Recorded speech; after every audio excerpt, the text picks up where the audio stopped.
Yes, my name is Jewell James. I'm with the Lummi Nation, and we're quite happy to be here with the people of Clearcutting Sound, talking about problems that we have in common, and that is the total destruction of the ancient forests that are part of the territories here in the Pacific Northwest, whether you're from British Columbia or Canada or state of Washington. For us, it's the Arlecho Creek drainage basin that we're very concerned about.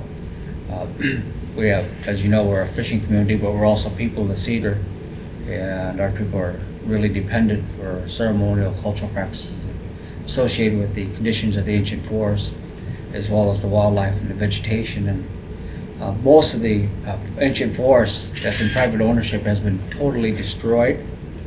Arlecho Creek, which has been purchased by Mutual of New York as an investment, they are interested in going in and clear cutting these very steep, unstable slopes.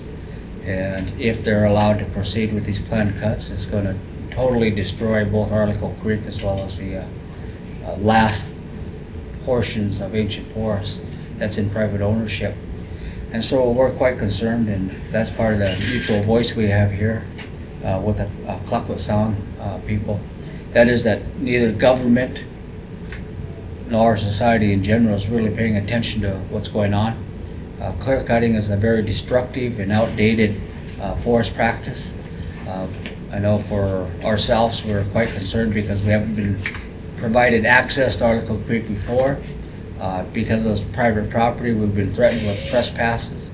We've been threatened with charges being brought against us. We go in to try to assess whether or not there's either spotted owl or marble murrelet in there, let alone sensitive archaeological areas as well as current cultural sites that have been used for untold centuries by our people. And so we have been attempting to meet with Mutual of New York. We have flown to New York several times. Before, we were just kind of treated abrasively. In our opinion, we weren't being heard. But as a result of some of the public attention has been brought to the issue, and because of the large amount of concern that local government on up to state government has voiced in the past, Mutual of New York is starting to realize that they really bought a piece of property that's very unstable if they harvested timber on it. And so just recently we went back there and we're coordinating a boycott, and we're looking for allies because our National Congress of American Indians have come on board to support us because of the extremely sensitive cultural aspects of the area. And of course Mutual of New York is concerned about any boycott, and they've asked us to take a step back and allow them to restructure the relationship, that they're more willing to listen to what we have to say and to begin to setting up some process of negotiation. We're very concerned as to whether or not that's a legitimate offer. We know that there's a lot of pressure on their part because there's so many investments that they've had to pay out, due to the floods and savings and loan crisis that's been plaguing the United States. And so they're under a lot of pressure, and we're also under a lot of pressure because of this sensitive area and its extreme value to all of us that have to live here. When this is gone, each and every one of us in the Pacific Northwest has been deprived of a possible reestablishment of the very seeds of the ancient forest itself. We need to do something. It's action that's been taking too long. I remember when we witnessed the death of one of the last females, spring Chinook. Nobody was there to witness it, and now part of the last forest is going to be killed. One part of the last forest that's in private ownership is going to be wiped out, and we're wondering whether or not there's going to be any witnesses that are going to speak up. And that's what the rally here is for today, is that whether or not you're from British Columbia or the state of Washington or the corridor going up and down the west coast here, USA, that if you really believe in sustainable development, you're going to have to take more than just words. You got to turn it into action. And this is one example of an area where you turn it into action and begin to really plan for an area to be managed. To me, that means that sustainable development cannot accept clear cutting anymore.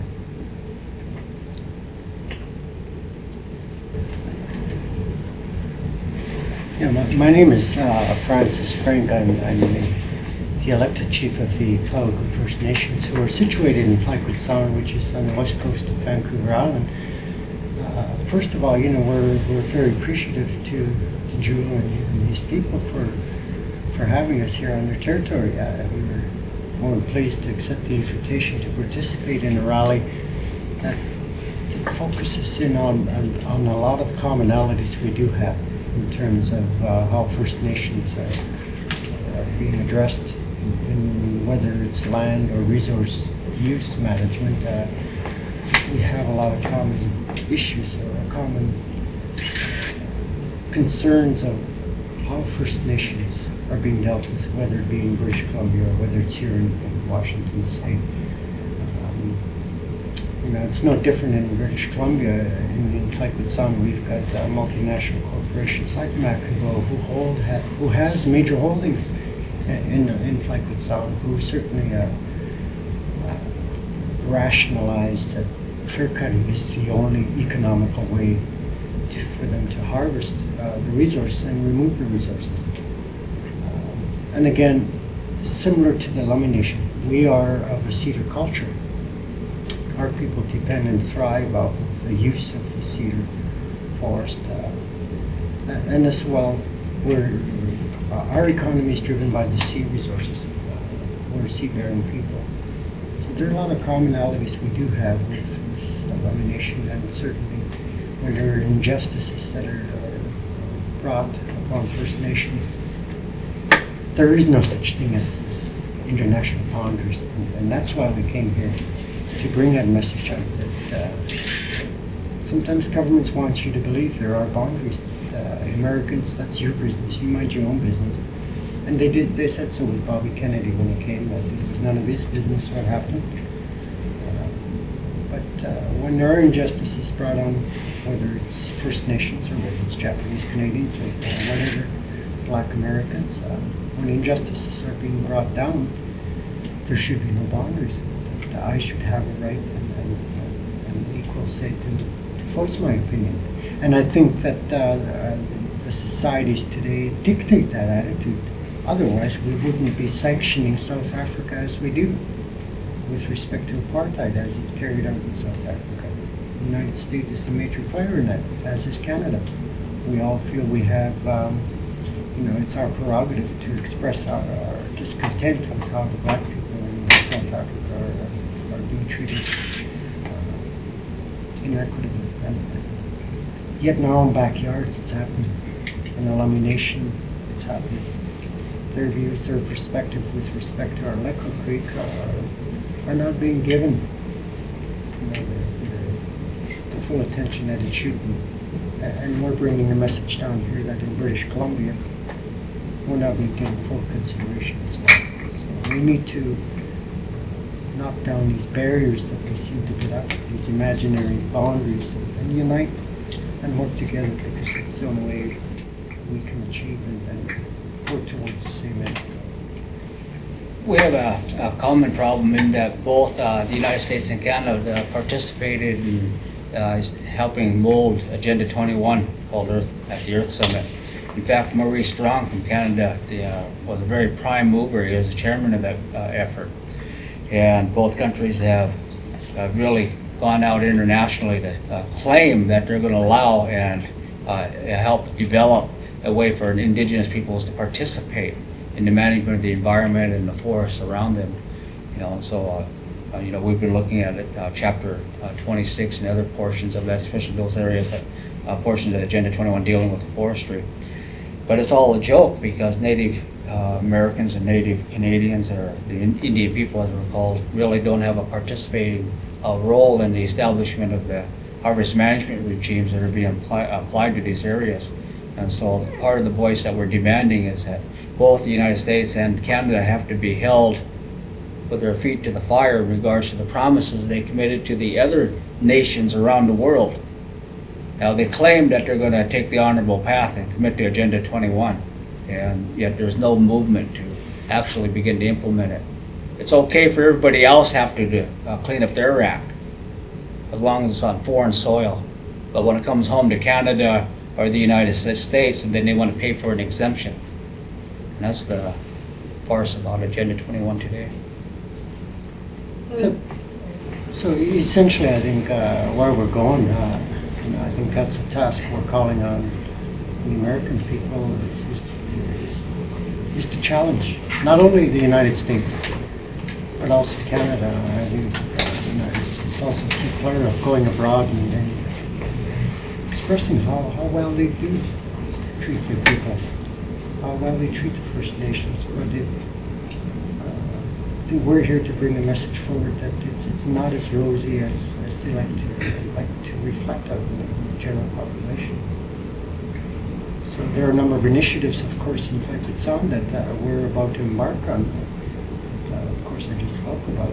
Some of them I spoke about sending a canoe down to bring a message to you people to say, look, this being the year of the Indigenous people, Canada being one of the major players in that recognition, and British Columbia being a member of that, Canada has made a decision that does an injustice to our people, in our view. And so, as well as not only meeting with Bobby Kennedy and the Lummi Nation, the task as well as in Canada itself to meet with the Canadian Labour Congress, who again, just like Agenda 21, made these nice statements of recognition and of how we should treat First Nations in a more equitable and fair manner. We're going to call them to task on their document, which they accepted. It's a policy statement they accepted in their convention last year, and the Canadian Labour Congress is not a small body. It represents some 2 million members across Canada, and we're inviting the president of that organization, Bob White, to come meet with the First Nations in Clearcutting Sound, and we're going to call them to task to these nice recognitions that they express in their policy statements. So there are a number of avenues we certainly intend to move forward with. So is this a first step? Are the two of you going to work together? Do you plan to work together more in the future? Well, I know there's a forestry forum that's taking place in Vancouver next week, and we plan on both being there, especially because the United Nations is sending out a representative from the United Nations Environment Program to specifically talk about Agenda 21 and the need for both Canada and the United States to begin honoring the provisions that deal with Indigenous peoples. And of course, it's important at that moment for us to be there because Tla-o-qui-aht Sound and the impacts of Arlecho Creek, as you know, and clear-cutting on both sides of the border, is a direct example of both countries' failure to begin to implement the commitments they made in 1992. Well, it's an issue of whether or not they're being honest with the general public about how they are involved in First Nations. We have no choice. Jewell and myself will be at this conference in Vancouver because it's similar to this building our communities, sustainable communities. There was no invitation of First Nations to have meaningful participation in this conference that took place here. And we feel we have to be there because we're feeling that, at least in British Columbia, that they are not doing as they say they choose to. These policy statements are not carrying them out. And Chief Francis, do you hope to have American involvement in the new trip as well? Or? Oh yes, as a matter of fact, again, that's why we've termed it the spirit of unity. I think that the issue of justice and human rights should know no boundaries. That how you and I care in terms of how the people in South Africa are treated has no boundaries. The fact that we can declare sanctions in both our countries against the government that upholds apartheid, that has no boundaries. And what we're saying in our canoe trip is Americans, Canadians should not have this boundary that says Alexa Bobby Kennedy is unwelcome in British Columbia to speak on the injustices that are levied against First Nations. And how can American involvement help your cause? And well, you have to appreciate Americans are major purchasers of wood products from British Columbia. 50% of the wood product from British Columbia comes down to the United States. You may hear over the course of our travel a call for boycott on wood products coming from British Columbia. There's other alternatives, other options, legislative initiatives that could be initiated in the United States of labeling timber, where it comes from. It would essentially would force Mackinac or British Columbia to label the product that it comes from British Columbia. But that's another initiative that the Americans can have some influence on. And this is what you hope to decide when you meet with Robert Kennedy? Certainly, there are a number of initiatives we met with Bobby about, and we announced, and then the next meeting is a working meeting where it's past the stages of talking now. We're going to put a lot of the ideas and initiatives we announced into action, both in Canada and the United States, as well as abroad. One of the initiatives I mentioned was we're sending a man to Germany, who again is a major purchaser of wood product in Canada. What's the time frame for a boycott? Well, again, the logistics of all of that won't be determined until our meeting next week. We're flying over to meet with Bobby in April. We'll spend a week over there. So it's not just fly in, fly out. We're going to spend some meaningful time laying out all of the logistics of it all. Of course, the timing will be a factor that we'll be talking about. What exactly would be boycotted? Money or wood from Canada going to the U.S. or what? Well, there are a number of options we're looking at, and we certainly haven't made the final determination until, again, Bobby being and their group based in the United States have some information that we don't have at our avail at this point to be able to say what aspect of the boycott there will be. And that'll be the purpose of the meeting, is to finalize and strategize that action. Do you know what cities will be visiting on the field trip? Well, the intention, again, that's also part of the agenda of the meeting. The intention, though, is, of course, to stop in every First Nations.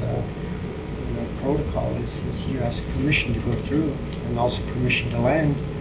And so, obviously, we want to, again, come back and visit Jewell and his people, as well as every major city along the way down. Seattle, in all likelihood, would be one of the first major stops, leading all the way down to LA. LA is the target destination.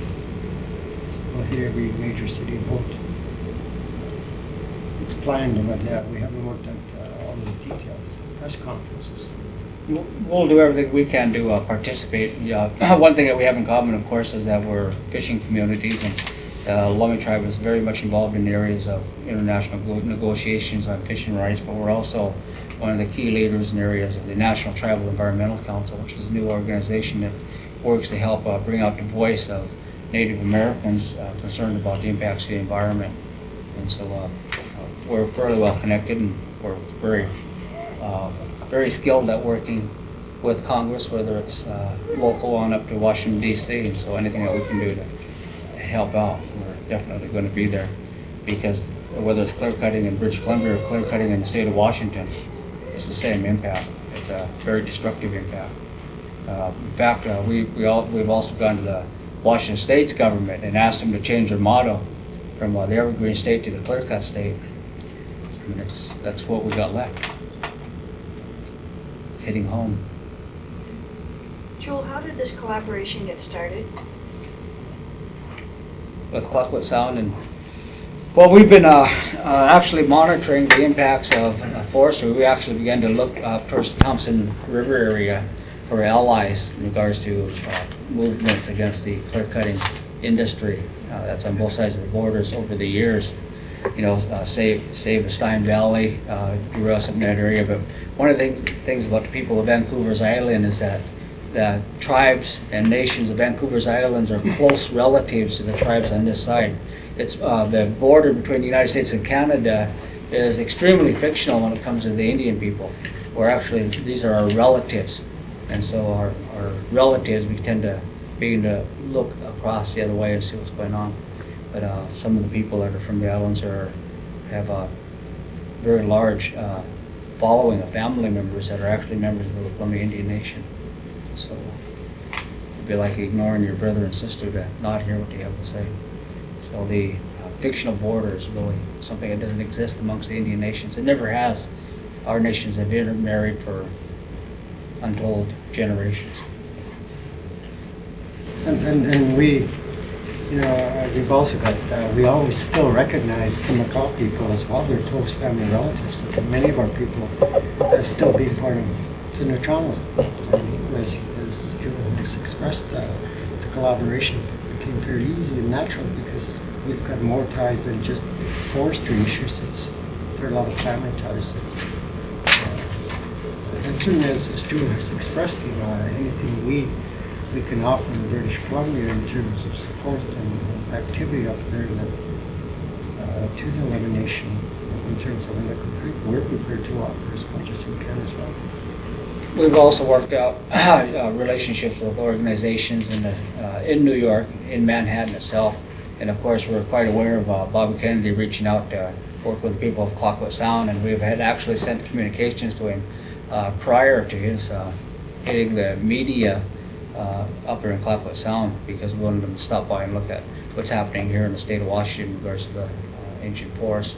But we have reached out to the Solidarity Foundation in New York, and we've reached out to people at ABC News and other people that have been active. The National Council of Churches is very active. They have the churches nationwide are a major investment fund, and they have a division now that really looks at the ethics of investing their money. And so we've approached them to begin to look at corporations like Mutual in New York, because it's a private insurance investment process here. We need to find more information as to accessing the people that have their money invested into clearcutting the Pacific Northwest. And so there's we know the Tla-o-qui-aht Sound people going into New York, making this quite a few of the same connections.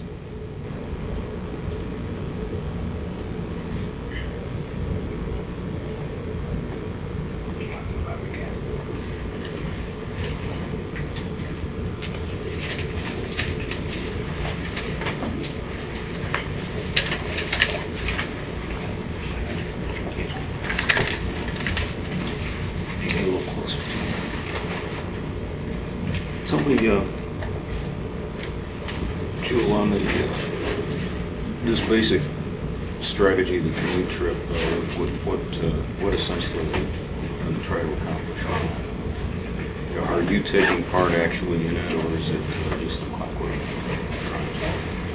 No, the canoe trip actually is being sponsored and organized by First Nations in Tla-o-qui-aht Sound, and will be protocol dictates that we approach the Lummi Nation and also all First Nations along the coast down to LA, permission first of all to go through and then enter into their waters. And as well as we certainly would like to spend time with the people in Lummi, and I think that would be a manner in the fashion in which support would be offered, as well as as they may paddle with us for a while. But the idea is to bring our message straight across, not just to Washington State, but right down to LA. And it's being done in conjunction with efforts to Bobby Kennedy's people along with our people. So this is I guess a national effort, or an international effort? An international effort, yeah. Jewell, specifically, what will the Lummi's role be in? Well, as you know, we're also canoe people, and this wouldn't be the first canoe trip. They began with paddle to Seattle, and they've gone up to Haida and up and down. And it's an old method of communication and transportation amongst the Indian people, but it's one that has allowed us to continue to draw attention and rally around. And the Lummi Indian Nation, of course, will do everything they can to participate and reach out to make sure that we respect the wishes of the Tla-o-qui-aht people. And if we can help them out, just as much as we know that they would help us out in our campaign, then it's one that will be mutually beneficial. We have probably 200 or 300 canoe pullers in our community that are active in any given year, because the canoe is a very important part of our life. And so it's very symbolic, but it's also symbolic in that whether it's the 11-man war canoe or the larger family canoes, or even the traveling canoes that carry 50, 60 people at one time in the past, these canoes are made from the cedar trees from the ancient forest, and so it's part of that common dependency. Our culture is derived from the forest. At one time, all of our regalia, sacred regalia, our housing, our transportation, everything came from the cedar tree, whether it was the bark or the root or the cedar bough itself. Everything was used. The cedar tree represented to the Northwest Indians the same thing that the buffalo represented to the Plains Indians. It was a very important cultural part of our existence. And so the message of the canoe is extremely symbolic in regards to what's being lost. It's more than a way of life, it's a culture and traditional respect for the environment. And it's the connection, it's a symbol of the connection between us and the forest. It's also been pegged to spirit of unity because, as Jewell was saying, you know, when injustices, at least in our view, are carried forth, it should know no boundaries. So it's turned to spirit of unity because the Lummi Nation, and I'm quite sure as we go along down to LA and to other First Nations territories, we're going to hear common stories, similar situations where injustices not only have been but are continuously carried out.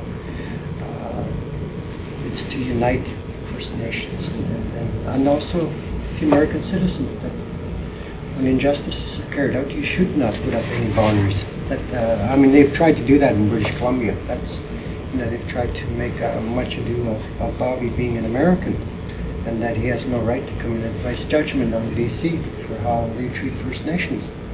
Yet it's easy enough for the United States and Canada to place judgment on South Africa and how people are treated there, or even Bosnia and all of the activities back in the European countries. It's easy for us to say, no, we don't like what you're doing, we're going to do something about it. Yet in our own backyards, this is happening. BC government, I take it, or perhaps Canada in general, has been a little less tractable maybe than governments in the U.S., or would you say that's a fair comparison? Have they been less cooperative than the U.S.? Well, I think we as you, quote, you as a U.S. citizen may like to believe that your government's a little more responsible, but I can't find any proof of that. And I've been involved with the attempts to protect the health of the river and the forest for quite a few years, and we really see almost every level of, whether it's the federal government or state government, where Native Americans have been locked out of the system. You know, and there's a lot of attention, of course, about the progress between our tribal governments and the relationship with Washington State and the United States in regards to the management of salmon, because of the long history of litigation, you know, several decades of litigation over it. But there are many areas where our voices aren't heard. There's many areas where our expertise is not heard. You know, and we're still treated as the unknown savage that shouldn't be. I mean, the stereotypes keep us out of the system, and yet our people are highly expert in the areas of use of computer and the generation of data and applying scientific formulas for predicting what is sustainable development or sustainable harvest of resources. And we demand to be heard, but whether it's the U.S. Forest Service or Washington Department of Natural Resources or even county government, our voice is just muffled. And even when they are forced to hear us, it doesn't sink in. There's no real participation in whole management of the environment around us. When we're invited to come in and make our statement and then leave, be a good little person and leave and go away now. We gave your opportunity, and so it really becomes a token process, because the system that's managing the environment for us now is structured in order to increase economic gain. Sustainable development's a whole new game, but it's almost too late. You know, it's after we've destroyed everything, we're going to talk about sustainable development. You know, so the Native voices have been saying that our culture has been living with sustainable development for generations and centuries and untold thousands of years, and there's something in our way of life that should have been heard 500 years ago, 200 years ago here in the United States, but it hasn't been. See, the climate in terms of politics in British Columbia is such that for the last 16 years we've had a government who has always said no to First Nations. No, you have no right. Up until the new government, now we've got a new government, that's the new Democratic Party has been elected now 2 years, and it's hard because they have to deal with a bureaucratic system that's been trained to say no to First Nations, and even the process they chose still reflects the attitude Jewell just alluded to, is that the tokenism of, okay, we'll consult with you. But what does that mean? How meaningful is that consultation process? That's what we're questioning in British Columbia. Is that you have to appreciate in British Columbia there are very few treaties in British Columbia. With a select few in Victoria, termed the Douglas treaties, and further up north the Treaty 8. Other than that, a vast amount of British Columbia is under claim for negotiation, and almost all of British Columbia is encompassed in the claims. And at this point in time of our history, government decisions and processes don't suggest that old attitudes are changing. We're having a meaningful involvement in the shared decision making that the governments so like to talk to. We don't have any protection by law either in regards to our culture and our spirituality. You know, the United States is proud of the fact that our Constitution and the First Amendment has religious freedom guaranteed to all citizens. But the point is that here in the United States, the Native Americans don't have religious freedom. It's been a joke. In 1924, we were made citizens in order to provide us First Amendment protection of religious freedom to overcome the religious crimes code the government had institutionalized against Native Americans and were implementing. 54 years later, the American Religious Freedom Act was passed by the Congress. No teeth. 1988 is struck down by the United States Supreme Court. Right now, the Congress is looking at whether or not they're going to provide us with religious freedom in this country. But there's a lot of fears against it, because that means that you have to consider Native Americans as something that doesn't fit into the little white church on the corner. Our values and our beliefs are a little different, and so that's a threat. And so places like Arlecho Creek, or whether it's state lands or the U.S. forests, are very important to Indian people. But people want to ignore the significance of our culture and our form of spiritual practice. They want us to fit a different mold. We have to change or go away. And so the voice is not heard in regards to the religious community. If it can happen to us, it can happen to you. And it's not heard politically. And so from all sides, we have to realize that if there's any society that we can reach out, then it's going to be the other Indian societies that have gone through the same common experience. I know we've been talking about the experience of South Africa, but that's another colonial government that suppressed other colored peoples. That's what it's all about. Indian people, whether you're in the United States or Canada, you're colored and you're suppressed. You got a colonial government. You call yourself a state. And it's these states that form the United Nations. And the United Nations gets together and pat each other on the back and say what a good deal they're made for us, and things like Agenda 21, where someday we're going to be allowed to participate. It's just that it's not today. What is Kennedy's role in this? What exactly? Well, we invited Bobby into Clearcutting Sound based on not who he is, but on the kind of work he's done. For an example we gave, of course, is the Lummi Nation in Quebec, who were fighting a major hydro project where Quebec was going to sell electricity to the state of New York to the tune of $12 billion. You know, he had a direct impact and influence in New York State canceling that order. And certainly we want to explore many of the initiatives and alternatives we think we can achieve in working, not for Bobby, but with Bobby. I think it's important Bobby also understands it. He's going to work with us. He's going to consult you then on the future. Yeah, certainly. We don't expect that Bobby is going to be a speaker of Aboriginal rights for First Nations. Only we can speak on that. Bobby can't do that, but he can offer support, and he can offer initiatives that can advance those rights, whether it be in the United States here or in Canada and British Columbia. That's why we brought him in. We think he can make a difference. And again, my apologies, but the boycott plan, is that fairly well set now? Well, what is that? If you could just explain. There's a number of options that we're looking at. Of course, in the United States, being a major purchaser of wood product from British Columbia, we're laying out the logistics of calling for, as was done with the Mutual Group, a boycott of products those logistics will be worked out in our meeting. We're flying to New York next week to meet with Bobby and his people. There's also, even in our own country, though, in Canada, you know, there's the Commonwealth Games that are nearing, are being hosted in Victoria, British Columbia. Ironically, on Vancouver Island, but that's another option we're looking at in terms of. See, we're supposed to play a key role in that, in terms of the welcoming ceremonies, closing ceremonies of the Commonwealth Games, and lobbying efforts, possibly through Bobby, we don't know, that could have an effect on the Commonwealth Games. That will explode. Thank you.